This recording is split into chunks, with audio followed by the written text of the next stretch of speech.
ഈശോ മിശിഹായ്ക്ക് സ്തുതിയായിരിക്കട്ടെ. നമ്മുടെ കൊച്ചു നോമ്പുകാല ചിന്തകൾ 16-ാം ദിവസം. ഇന്ന് ചിന്തിക്കാൻ പോകുന്ന വിഷയം ഗെത്സമൻ തോട്ടത്തിലെ യേശുവിൻ്റെ പ്രാർത്ഥന എന്ത് പഠിപ്പിക്കുന്നു? What can we learn from Jesus prayer in Gethsemane?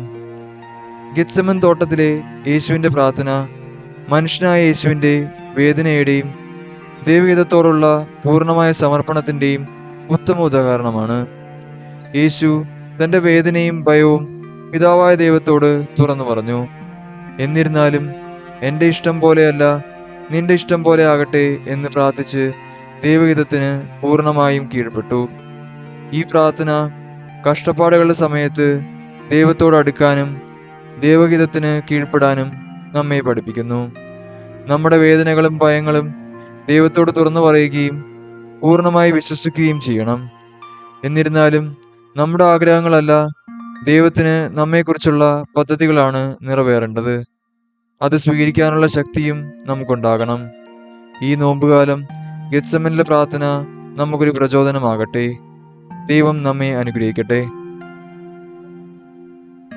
തിരുവചനം ശ്രവിക്കാം. വിശ്വാസം വഴി കൃപയാലാണ് നിങ്ങൾ രക്ഷിക്കപ്പെട്ടത്. അത് നിങ്ങൾ നേടിയെടുത്തതല്ല, ദൈവത്തിൻ്റെ ദാനമാണ്. അത് പ്രവൃത്തികളുടെ ഫലമല്ല. തന്മൂലം ആരും അതിൽ അഹങ്കരിക്കേണ്ടതില്ല. നാം ദൈവത്തിൻ്റെ കരവേലയാണ്. നാം ചെയ്യാൻ വേണ്ടി ദൈവം മുൻകൂട്ടി ഒരുക്കിയ സത്പ്രവൃത്തികൾക്കായി യേശുക്രിസ്തുവിൽ സൃഷ്ടിക്കപ്പെട്ടവരാണ്. വിശുദ്ധ പൗലോസ് ശ്ലീഹ എഫെസോസ്യർക്ക് എഴുതിയ ലേഖനം 2-ാം അധ്യായം 8 മുതൽ 9 വരെയുള്ള വാക്യങ്ങൾ.